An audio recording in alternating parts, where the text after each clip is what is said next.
Hello friends, welcome to Gardening with Creekside. I am Jenny and today we are back with our weekly nursery updates. For those of you that have been following us, we have taken a 2-week time off, some rest and relaxation. We were able to go to the beach for a period of time and then we came back and did some projects around the house and the nursery, and we are rested and rejuvenated and happy to be back. And it is July, so happy July.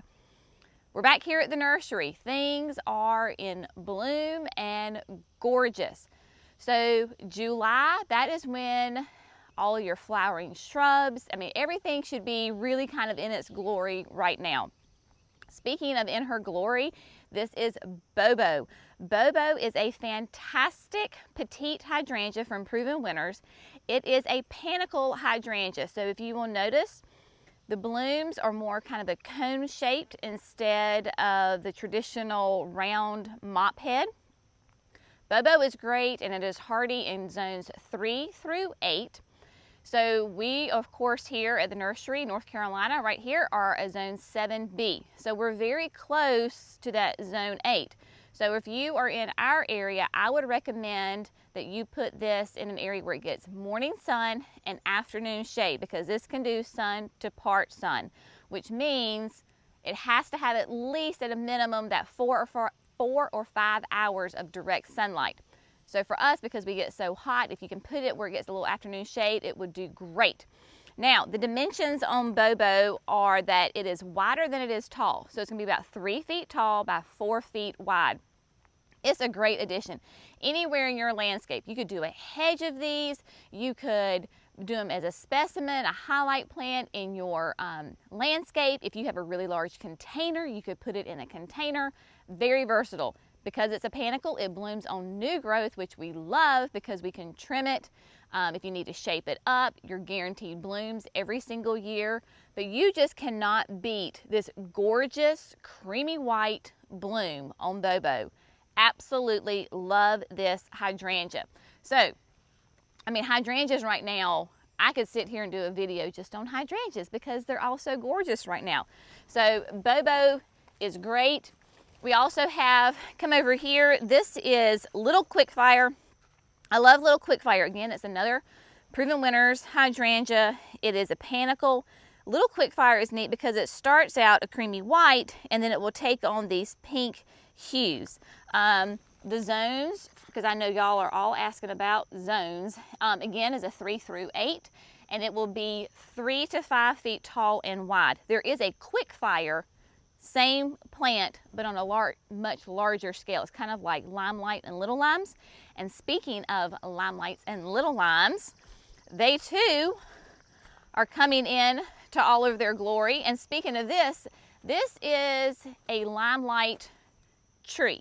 Standard form is the technical terms for it, but it is a Limelight hydrangea that has been pruned over the years to be a tree. Has all of the great characteristics of that Limelight hydrangea. Blooms on new growth, so you're guaranteed blooms every year. There's things flying around my head. Creamy white blooms that will turn a little pink in the fall. This is fantastic if you have a flower bed where you just need a little bit of height, but you don't want a full-size tree. We have people put them on the side of their house. Again, if you don't want a massive tree, you can do the Limelight tree. Very easy, simple. It's got to have the sun, at least 6 hours of sun, and Limelights are hardy in zones 3 through 9. So they're perfect. I've grown Limelights for years. They are reliable and gorgeous. You can't beat this. Absolutely stunning. Love it. We do have some of the Strawberry Sundae. I always get them mixed up. Strawberry Sundae hydrangeas. Again, this is a fantastic hydrangea. It's another panicle.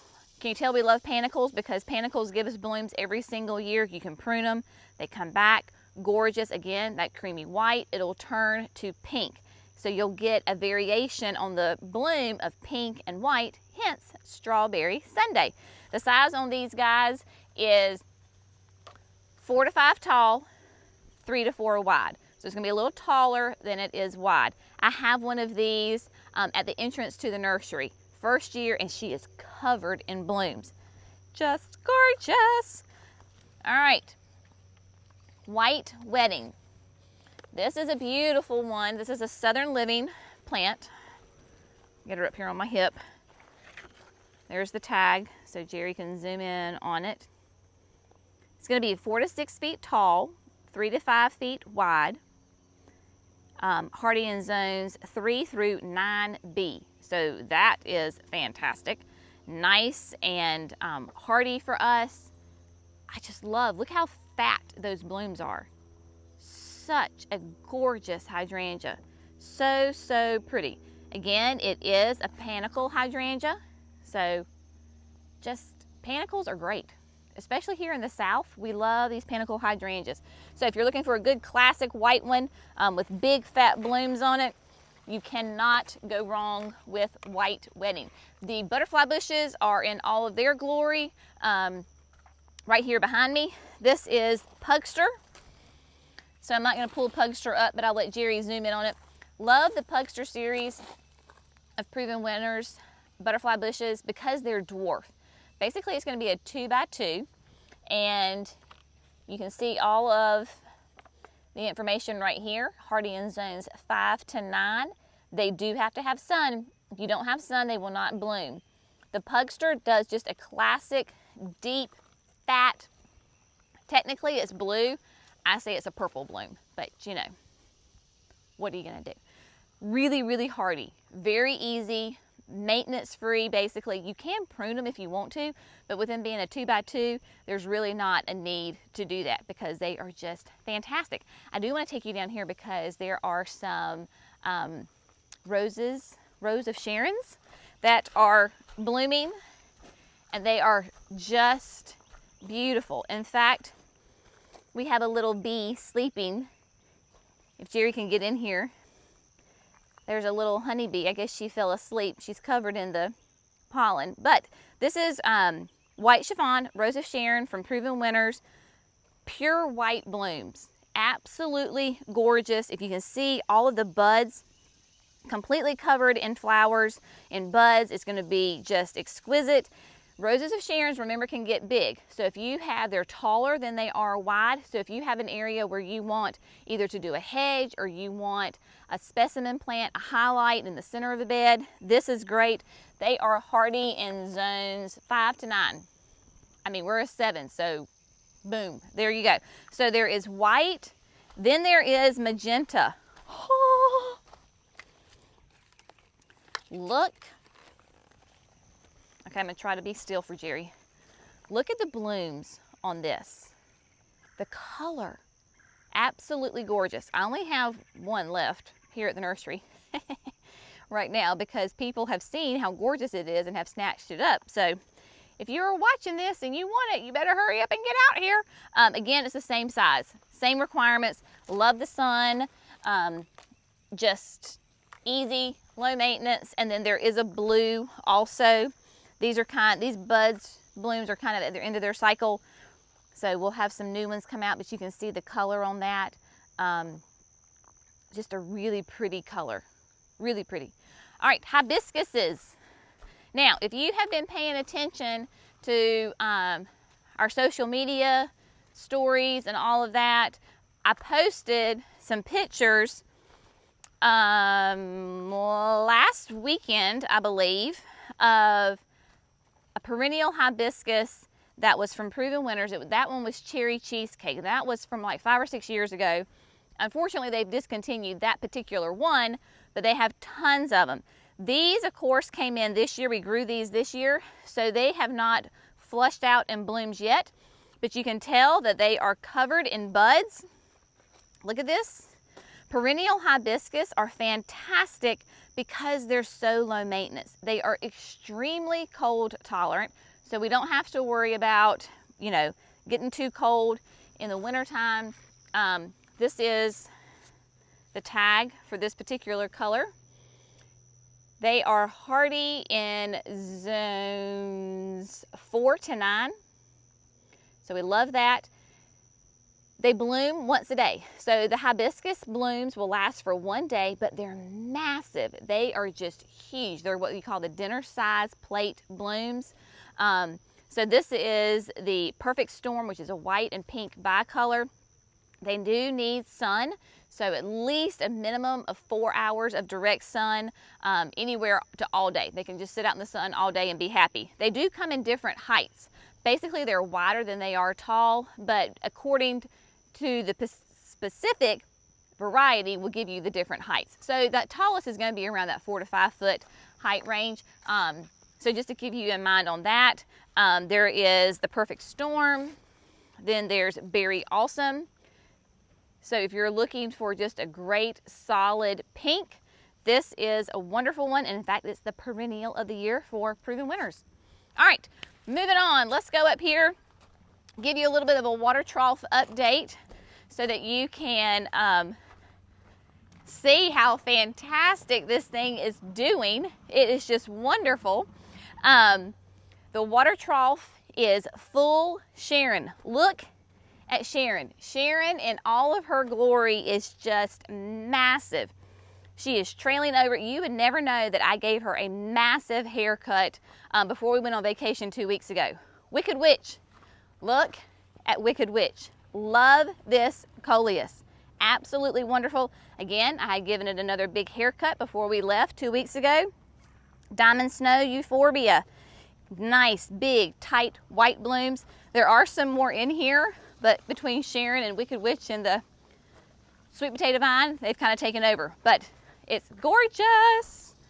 All right, we're gonna come over here to the pergola area and show you some fantastic perennials that are doing great in this summertime heat. Lovely. In fact, oh, let's go this way. So this is a great perennial. It's new for us this year. This is Flashpoint, which is just wonderful. Here in the South, we call them red hot pokers. Obviously, she's not red, she's yellow. Look at the blooms. Not only do your pollinators love it, your honeybees, your bumblebees, the hummingbirds. So we have this in our cottage garden, and yesterday I was out there and the hummingbird was just having her fun time, just drinking away on it. Butterfly weed. Look at this gorgeous plant. Butterfly weeds are native. They love it dry. They love to be left alone. They do not like to be messed with. They have produced these gorgeous orange blooms, and the monarch butterflies absolutely adore this plant. So if you were looking to support the butterfly population, specifically the monarchs, you need this plant. You stick it in the ground, you get it established, and you leave it alone. They will thank you, and you will be covered up in butterflies. Echinaceas, I've got tons of different echinaceas. This is the powwow wildberry. If you're looking for a nice pink in your garden, then this is a great one. Echinaceas as a whole love the sun. They love it dry. They're easy. The bugs do not like them. Pest-free, basically disease-free. And then if you'll see on this guy, now occasionally you'll get some Japanese beetles on them. But you will see, so this is the Sombrero Orange. Love the vibrant color. So you have a brand new bloom, a bud basically, a nice bloom, and then an old bloom. If you leave your old blooms, your seed heads on your echinacea, the birds will come and eat it, specifically the finches. They love to come and eat your dry seed heads in the fall. So that's a great reason to leave the old heads on there.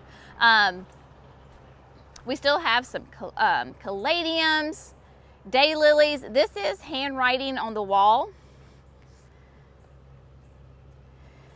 It has already finished blooming. Beautiful color. But this is a great time to go ahead and stick them in the ground. That way they have the rest of the summer and the fall, winter to get nice and big, and then in next year, they'll be covered in blooms. So now is the time to come shopping for daylilies. Primal Scream. Look at Primal Scream. This is one from Proven Winners. Great orange color. Look at that. Oh, it just opened up. I took the old bloom off and she opened up. So love the Primal Scream. Show that in there to you. Basically, daylilies are hardy in zones 4 through 9. They can go to zone 3 if you are very careful with them. We have a video coming out later on this week all about daylilies, so stay tuned for that. All right, let's see what else. More Echinacea. Give you an update. We put some Gaillardia in this lovely old wagon that a sweet customers of ours gave to us. They are doing great. Gaillardia, again, is an annual, just really easy. The Suncredible Sunflower from Proven Winners. It is a reblooming sunflower, fast grower. It'd basically be like a 4x4, beautiful blooms. Cleome. If you did not get Cleome this year, you need to put it on your list for next year. Loves the sun. It gets nice and tall, perfect for the back of your bed. This is the pink. Next year we're going to do the pink and the white. I already have plans for it. This is the Senorita Rosalita. You were talking about maintenance free? Oh my gosh. And unlike traditional Cleomes, this does not have thorns. It does not go to seed, so it's not going to be invasive in your garden. I mean, what else can you ask for? It's just fantastic. We have tons of perennials still. Your hostas, lots of hostas. This is the red Echinacea, the Sombrero Red. Lots of beautiful color on that. Nice, gorgeous, beautiful red. And here's your tag for that one. Love it. Jerry and I decided that we need to do a bed just full of Echinaceas because there's so many great options for Echinaceas. But we're here, we're open. We will be, as far as for the July 4th weekend, because July 4th is going to be on Saturday. We are open today, which is Thursday from 9 to 5, Friday 9 to 5, closed on Saturday. Then after that, we'll go back to regular business hours. But we're here. Hope you are having a great week. If you are not local, get out to your local garden center. See what they have. Don't just go in the spring and get all the great annuals. Go throughout the growing season because there's always things that come in bloom. Lots of fun. Get out there and explore. Hope y'all have a great day. Make sure you like this video, subscribe to Gardening with Creekside. Y'all have a great day and we'll see you next time. Bye.